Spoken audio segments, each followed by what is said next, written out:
Hi viewers, Zach here, and welcome to my first retrospective episode. And today we'll be taking a look at my all-time favorite B-movie with its shitty story and extremely abominably bad effects, The Toxic Avenger, a 1984 or 1985 movie from the Troma Company and Lloyd Kaufman. This film is notorious for graphic violence and sexual themes, despite the fact it was never given an NC-17 rating in my book. This led to a cartoon series titled The Toxic Crusaders, and is now getting an update for a reboot in which I dedicate my video. On its 37th birthday, we will discuss what made the film popular for horror movies and B-movies that came its way. Make sure to hit subscribe, like, notify for more, and let's go! Before we dissect each of the series' plots and content, we will start with a little history on the franchise. Troma Entertainment, the creator of Poltergeist, Class of Nukem High, and Surf Nazis Must Die, Lloyd Kaufman, series creator, was inspired by the Frankenstein movies to create a film on the Friendly Monster franchise. This resulted in a movie called Health Club Horror, later titled The Toxic Avenger. After a better name change and a better name for Toxic, the character would star for 4 feature-length movies following Melvin Junko, a tiny teen who turns into a heroic but ironically ugly monster, the Toxic Avenger. Later, Troma experimented with what would become a Japanese NYPD officer, Sergeant Kabuki Man, but none of that ever matched the success of the Toxic Avenger franchise. Now on to the retrospect. The first movie, The Toxic Avenger 1985, was originally released 1 year earlier in New York and was Lloyd's first attempt at making a horror B-movie. What was the result? A smash hit. The movie had gore, vomiting, PM, toxic waste, and nudity, which led me to think this was rated NC-17 since I was 14 years old watching this on Netflix. The plot involved Melvin Junko, a Jewish teenager janitor who worked at the Tromaville Health Club, got teased into wearing a tutu, runs away in humiliation, and falls into... This was the movie's strongest rating error, since no one can survive toxic waste, and the fact no one is stupid enough to jump out of a window like that. In fact, Melvin runs on fire, but gets revived in the next scene by taking a bath. Even if that made no sense, the movie starts to get better.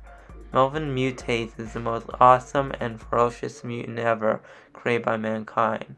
No offense to Ninja Turtles. Mind and save the citizens of Tromaville.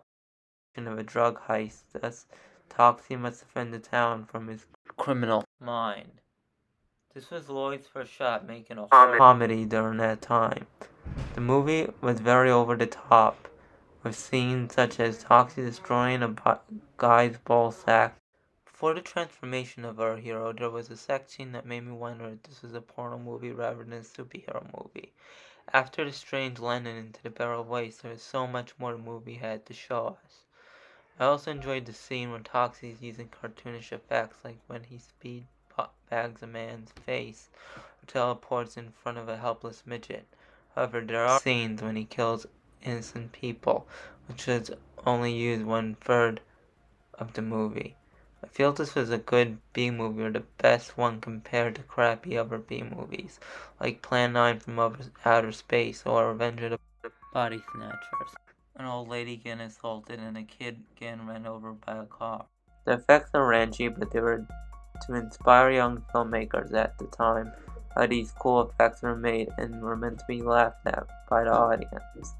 The music was cool too, either being love song, fight scene songs, and a theme song guaranteeing to get stuck in your head for a really long time. The acting is a little boring like most horror B-movies, but a lot of horror B-movies are known to have bad acting. I really didn't like that they didn't care to create their characters in most B-movies, but this one does not disappoint.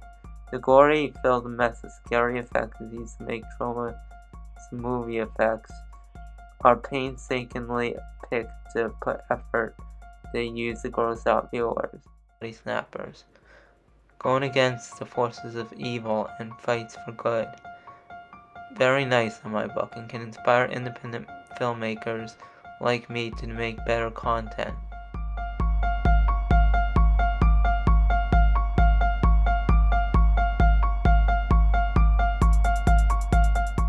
Next we have Toxic Avenger Part 2. In this sequel, I have a lot more to say than the previous one. First, the story sets out from Tromaville to Japan, where our hero embarks on an adventure to find his father. Things are not the same in Tromaville, where the new villain, Apocalypse Incorporated, is now trying to turn Tromaville into an industrial park. While Toxie finds out his father is smuggling drugs, they get into a fight where his father dies.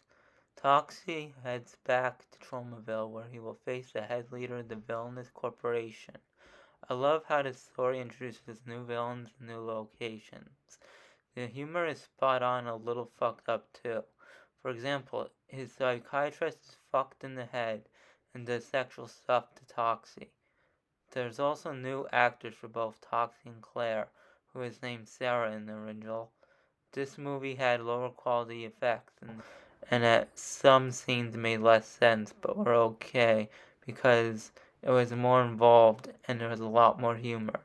However, this movie was not as good as the original and was very watered down, with action and suspense that the original movie had except for more comedic scenes. This really put a toll on Troma, giving this film a 0% from critics, and I wish there was more effort to put into the writing. But the adventure and silly jokes made the film an underrated classic for horror movie fans, even if it wasn't taken seriously. Next is the worst of the 4 Toxic Avenger movies. Toxic Avenger Part 3. After putting an end to Apocalypse Incorporated's reign of terror, Toxie is now faced with challenges finding another position of work other than a superhero. First he starts as a tax collector, then a mechanic, and later a VHS salesman. None of those jobs work, so he starts to get depressed and is looking to go back to his heroic ways. However, Apocalypse Incorporated now goes after the citizens of Tromaville, and it's up to the Toxic Avenger to stop him. This was not an interesting film for 2 reasons. Not only was the story boring, but random plot devices such as Toxie finding a job and find a new niche in life was rather boring. 2. Reusing the same cast was rather stupid and dumb in my opinion. I did not feel this was a true Troma classic, and is probably the reason why it took 11 years to make another movie, where we will get to next.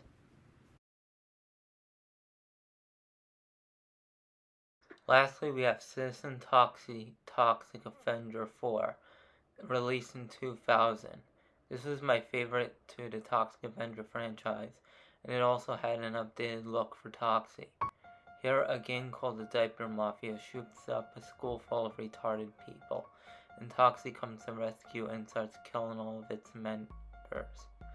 His young lad Lardass eats a bomb and teleports Toxie and 2 disabled kids into a dimension of terror.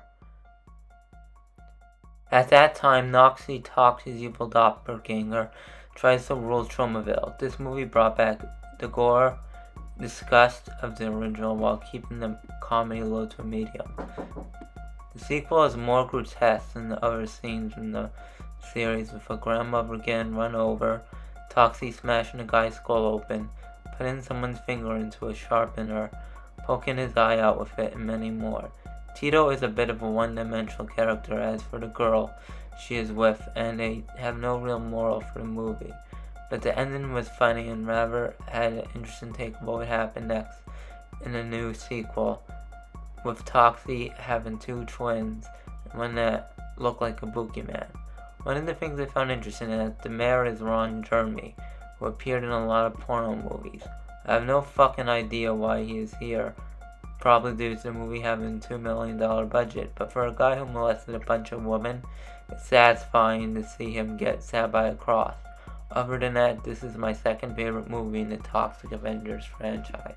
Before we end the video, I wanted to make a traumatastic announcement. Macon Blair, the creator of I Don't Feel at Home Anymore, is writing a script for a reboot of the Toxic Avenger franchise starring Peter Dinklage, Kevin Bacon, and Elijah Woods.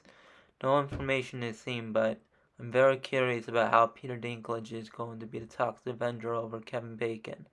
But hey, Kevin Bacon played Balto, so I think Peter Dinklage being our main hero is better than nothing.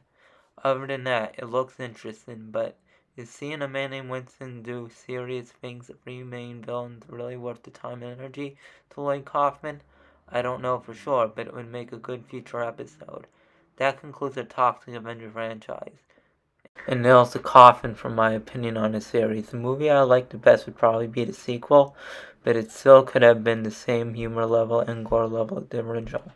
Probably this is my favorite Troma film, besides Surf Nazis Must Die and Poltergeist, which might be able to make a good future episode. Other than that, Toxic Avenger franchise is gory, disgusting, filthy, but worth watching. Peace out.